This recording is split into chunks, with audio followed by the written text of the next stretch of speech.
अगर स्टोरी पसंद आ रही है तो हिंदी स्टोरी चैनल को सब्सक्राइब करें और वीडियो को लाइक करें। एपिसोड 198 लैला का सरप्राइज। माँ की बात सुनकर सुजॉय ने एकदम से उन्हें चुप कराने की कोशिश की। माँ प्लीज, कम से कम इस बात का तो लिहाज कीजिए कि हम बाहर हैं। लेकिन लतिका जी का गुस्सा इस वक्त 7वें आसमान पर था। उन्होंने किसी नागिन की तरफ फुफकारते हुए कहा, एकदम चुप। इस वक्त तुम दोनों बाप बेटों का तो मुंह नहीं खुलना चाहिए मुझसे कुछ सवाल जवाब करने का। तो मेरे शहर से जाते ही यही करते हो तुम दोनों? अरे बाप तो वैसा ही था और अब बेटा भी वैसा ही निकले जा रहा है। पाहूजा साहब खामोशी से सिर झुकाए हुए सारी बातें सुने जा रहे थे, जबकि सुजॉय अब भी उन्हें चुप कराने की कोशिश कर रहा था। माँ, आपको हमें जो कुछ भी कहना है वो घर चलकर कह लीजिएगा, हम सुन लेंगे, लेकिन अभी हम बाहर हैं माँ। सुहाना आंखों में दुख, अफसोस और गुस्से के भाव लिए एक टक कभी लतिका जी को तो कभी पाहूजा साहब को देखे जा रही थी। उसे हैरत इस बात पर हो रही थी कि लतिका जी ने उसकी माँ के लिए इतने बुरे बुरे शब्दों का इस्तेमाल किया, लेकिन दोनों बाप बेटे में से किसी ने भी एक बार भी ये नहीं कहा कि वो उसकी माँ के बारे में इस तरह बुरा क्यों बोल रही हैं। बल्कि सुजॉय को इस बात की फिक्र थी कि लतिका जी यहाँ रेस्टोरेंट में इस तरह से बोल रही हैं। अचानक से सुहाना का मन खटास से भर उठा। सामने खड़ा इंसान बदकिस्मती से उसका बाप था, जो सिर झुकाए हुए उसकी माँ के बारे में सारे इल्जाम सुने जा रहा था। और सुजॉय खुद को उसका भाई कहते नहीं थकता, लेकिन उसे भी इस बात की कोई परवाह नहीं। अनचाहे सुहाना की आंखों से आंसू बहने लगे। उसे लगा वो वहां पर है ही नहीं, वो किसी और ही दुनिया में जा पहुंची है, जहां जहर से बुझे तीर उसे अंदर तक छलनी किए जा रहे हैं। लतिका जी ने जब उसे ऐसे आंसू बहाते हुए देखा तो बोली, ये टेसुए कहीं और जाकर बहाना, या उनके सामने बहाना जिन्हें तो माँ बेटी की चालबाजियों का नहीं पता।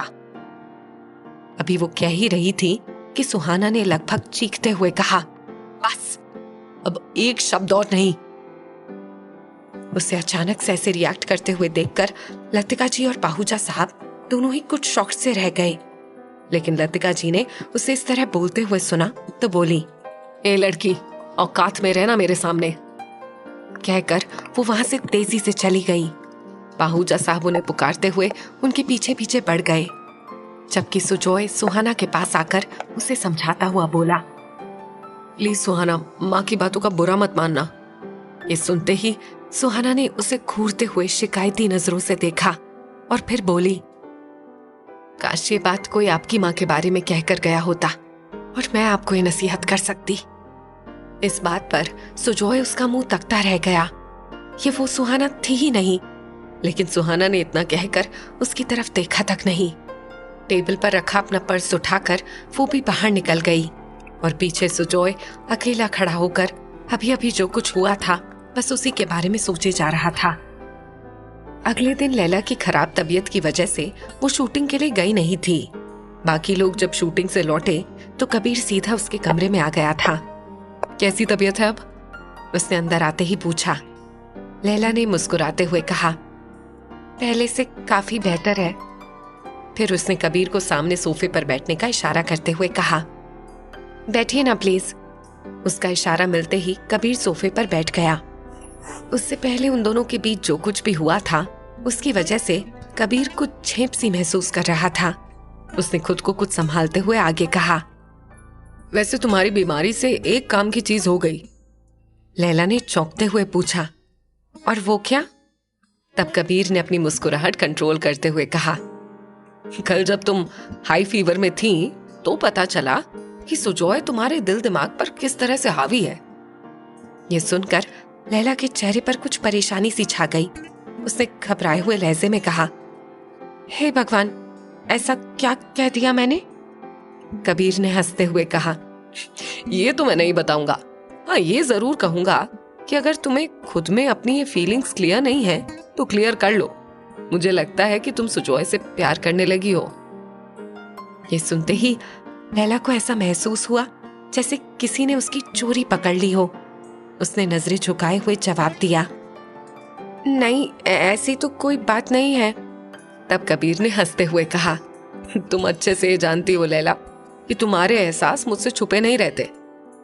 कबीर का ये कहना था कि लैला और कोई दलील दे ही नहीं पाई। उसकी खामोशी ही कबीर के सवालों का जवाब थी। कबीर ने आगे कहा, तो फिर कहां तक पहुंची तुम दोनों की बात? लैला को उसके सवाल हैरान कर रहे थे। लग ही नहीं रहा था कि वही कबीर है जो कल खुद को उस पर हावी करने की कोशिश कर रहा था, और आज वही उससे इतने आराम से सुजॉय और उसके रिश्ते के बारे में इतना क्यूरियस होकर पूछ रहा था। शायद यही खासियत थी कबीर को कबीर कपूर बनाने वाली। बोलो ना, उसे सोच में डूबे देखकर कबीर ने फिर कहा। लैला ने कुछ झिझकते हुए जवाब दिया, सुजॉय साहब ने सवाल कर दिया है, मुझे जवाब देना बाकी है। ओह, और सुजॉय ने सवाल कब किया? लैला ने धीरे से बताया, यहाँ आने से पहले। कबीर ने फिर हैरत से कहा, और तुम उसे कोई जवाब दिए बगैर यहाँ चली आई? ये भी नहीं सोचा कि वो इतने दिन इंतजार कैसे करेगा? लैला उसी लहजे में बोली, मुझे कुछ वक्त देना था हम दोनों को, ताकि दोनों इस रिश्ते को सही मायने में परख सके, समझ सके। शायद इसीलिए। उसकी वजह सुनकर कबीर ने कहा, रिश्तों को वक्त देना सही है लैला, लेकिन कई बार सामने वाले के सच्चे होने के सबूत की दरकार नहीं होती। उसका रवैया, उसकी आंखें, उसके केयर करने का अंदाज ही उसके एहसास के सच्चे होने का सबूत होती हैं। फिर तुमने क्यों खामोखा उसे इतने लंबे इंतजार में झोंक दिया? लैला खामोशी से सिर झुकाए हुए उसकी बातें सुनती जा रही थी। कबीर ने आगे कहा, मेरी मानो तो तुम्हें अभी के अभी सुजॉय को कॉल करके अपना जवाब दे देना चाहिए। कबीर की सलाह पर लैला सोचने पर मजबूर हो गई थी। फिर न जाने उसे कौन से जज्बे ने आ घेरा। उसने धीरे से इनकार करते हुए कहा, मुझे लगता है कि जब मैं इतने दिन रुकी गई हूं तो कुछ दिन और सही, मुझे वहां जाकर ही उन्हें जवाब देना चाहिए।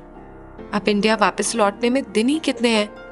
उसकी बात सुनकर कबीर ने गहरी सांस ली और कहा, पता नहीं मुझे ऐसा क्यों लगता है कि तुम्हें देर नहीं करनी चाहिए उसे जवाब देने में।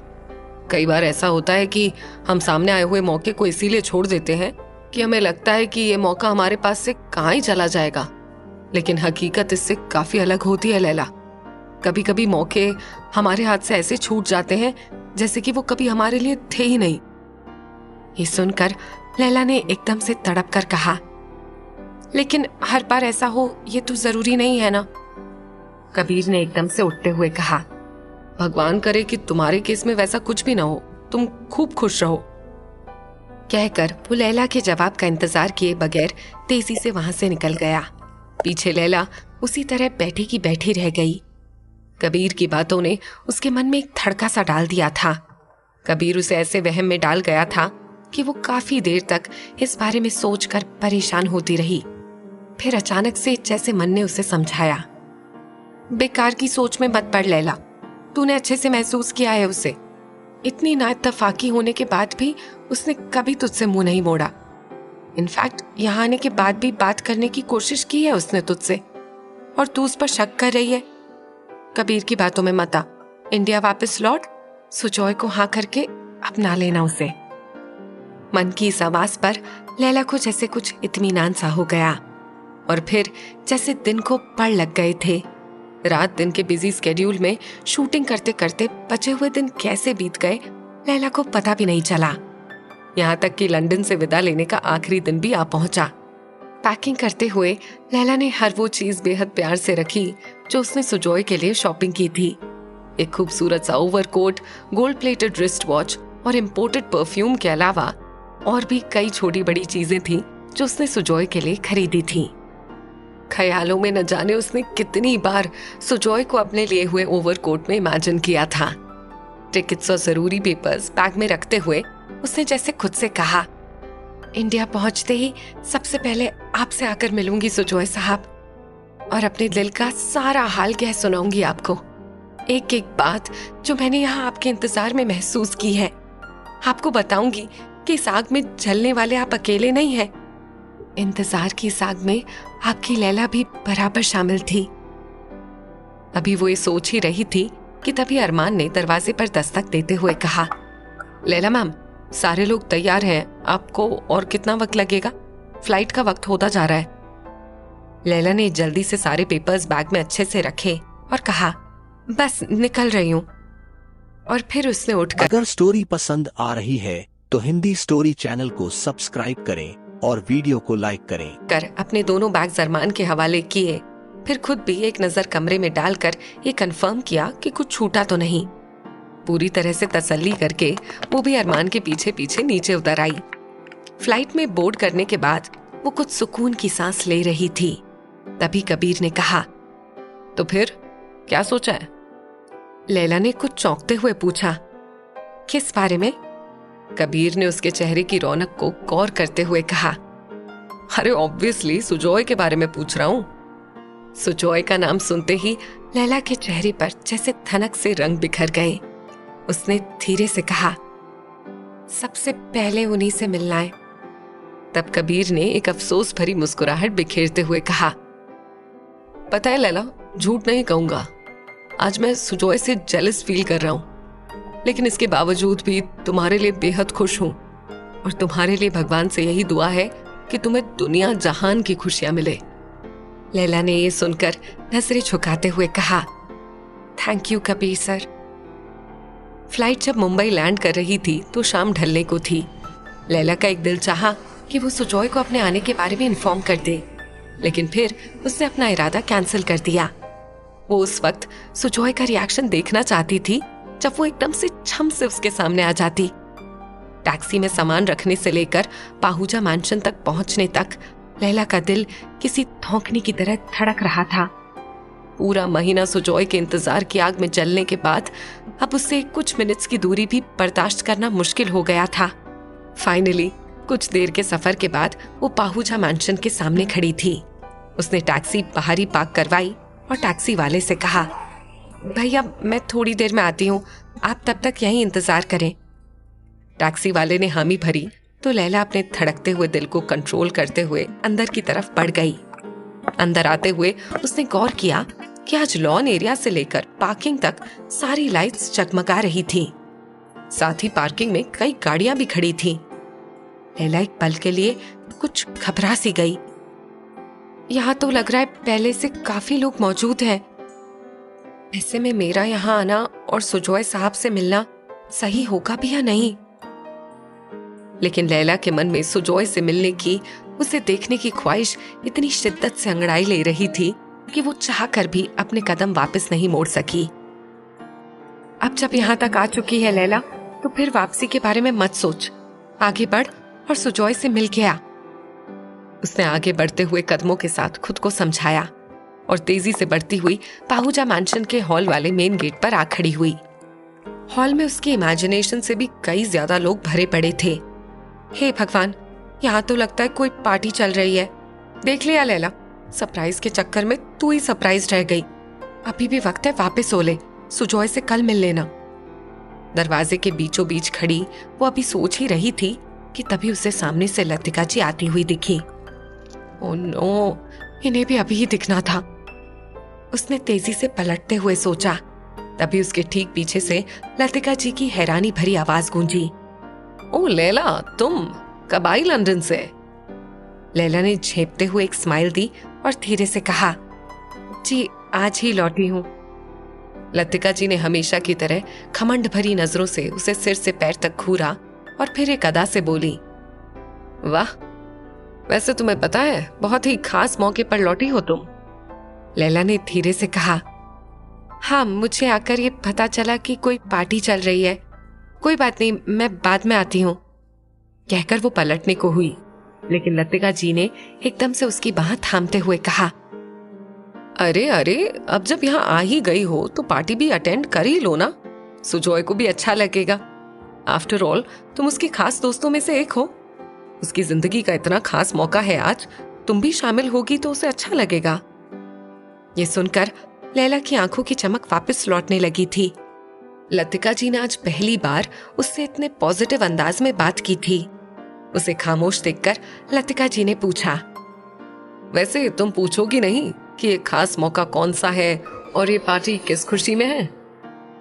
लैला ने इधर उधर नजरें दौड़ाते हुए आंखों ही आंखों में हॉल में जमा भीड़ में सुजॉय को तलाशते हुए कहा, जी ये पार्टी किस खुशी में है?